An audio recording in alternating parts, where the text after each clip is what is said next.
The confirmed release date is finally here, and after months of silence, missed deadlines, and a rumor mill that refused to slow down, we now have something concrete to hold on to. The wait for the return of Canon's APS-C King has felt unusually long, especially for photographers who have been hovering over the buy button, unsure whether to invest in current gear or hold out for what might be coming next. If you have been carefully guarding your wallet, telling yourself that the next big thing is just around the corner, your patience may finally pay off. But this is not just another routine refresh. The leaks surrounding the Canon EOS R7 Mark II suggest something far more dramatic than a simple spec bump.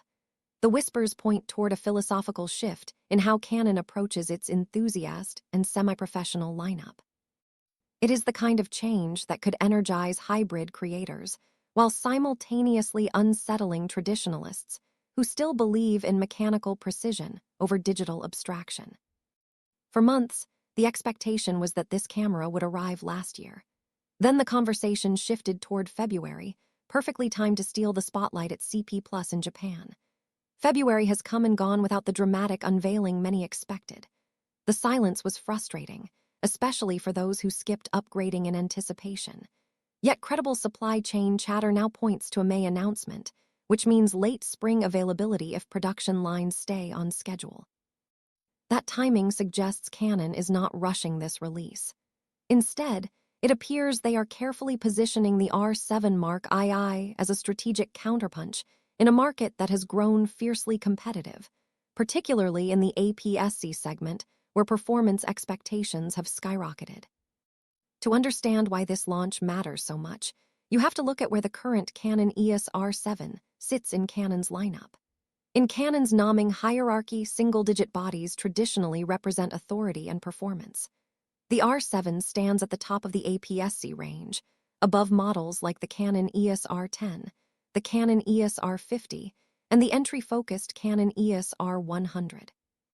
It was designed to attract wildlife photographers, sports shooters, and serious hobbyists who wanted the reach advantage of a crop sensor without sacrificing professional features.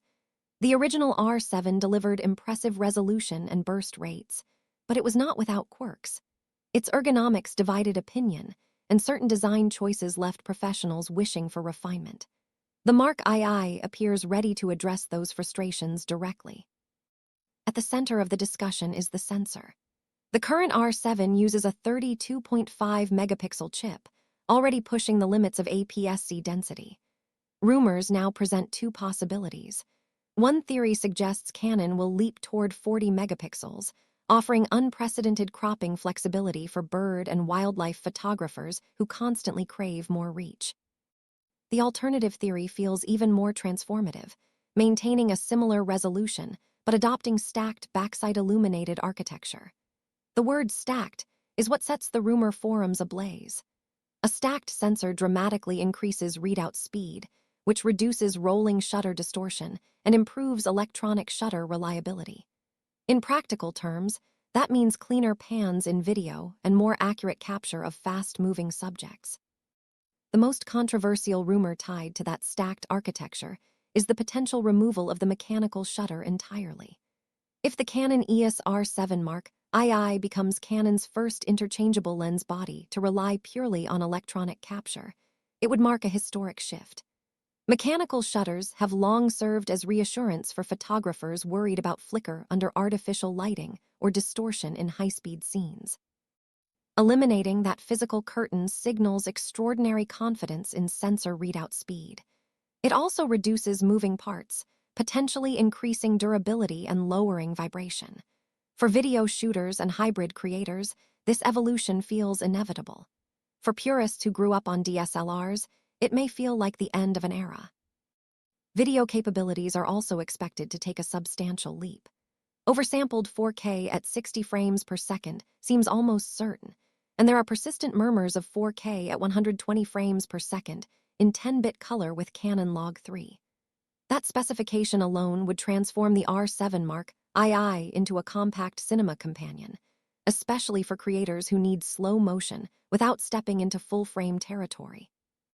Internal computational features, possibly including AI-based upscaling or noise reduction, suggest Canon is embracing the computational photography philosophy long associated with smartphones. The idea that your camera can intelligently refine footage before it even leaves the memory card speaks to a broader industry shift. Ergonomics may be the most appreciated improvement. The original R7 experimented with a combined joystick and rear dial positioned near the viewfinder. While innovative on paper, many photographers found it cramped and awkward. Reports indicate the Mark II returns to a more traditional layout, separating the joystick and repositioning the dial in a configuration similar to higher-end bodies like the Canon EOS R5 and Canon EOS R6. This redesign signals that Canon is listening. Small physical adjustments can transform the shooting experience, especially during long wildlife sessions or fast-paced sporting events. The electronic viewfinder is also rumored to protrude further from the body, improving comfort and reducing accidental touchscreen contact. There is ongoing debate about whether the rear display will adopt a tilt mechanism favored by photographers or retain a fully articulating design preferred by vloggers. Either way, usability appears central to this redesign. The body itself is expected to grow slightly, offering a deeper, more substantial grip. When pairing a crop sensor body with long telephoto lenses, balance matters. A more robust chassis would provide better handling with heavy glass like Canon's 100-500. Storage options are also evolving, moving from dual SD slots to a combination of CFexpress Type B and SD unlocks far greater buffer performance. High-speed burst shooting, especially with a stacked sensor, demands rapid data clearing. CFexpress provides that headroom, making blackout-free shooting and extended bursts more practical. It also paves the way for high bitrate codecs, potentially including internal ProRes recording.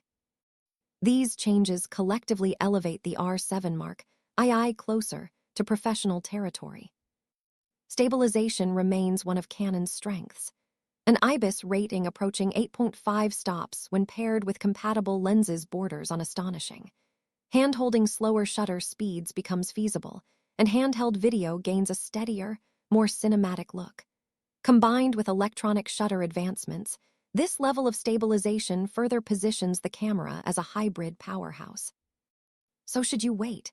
If you are currently using an older DSLR like the Canon EOS 7D Mark II, or even a full-frame classic like the Canon EOS 90D, this upgrade path feels logical. You retain the reach advantage of APS-C while gaining modern autofocus, faster readout, and professional video options. The mirrorless ecosystem has matured, and with third-party lens support expanding, the barrier to entry is lower than it once was. The May timeline suggests Canon wants to control the narrative rather than rush into a crowded trade show spotlight. By spacing the release away from February's announcements, they allow the R7 Mark II to command attention. Pre-orders are likely to surge quickly, especially if stacked sensor rumors prove true. In many ways, this camera feels like the model the original R7 aspired to be. It refines the concept, fixes ergonomic missteps, and potentially rewrites Canon's approach to mechanical components. For some photographers, abandoning the mechanical shutter will symbolize progress. For others, it may feel like surrendering a tactile tradition. Yet innovation often demands discomfort. If Canon executes this transition well, the Canon EOS R7 Mark II could redefine expectations for APS-C performance. As spring approaches, anticipation builds. The return of the APS-C flagship is no longer theoretical. It is scheduled, it is imminent, and it might just reshape how we think about crop sensor cameras in a hybrid-driven world.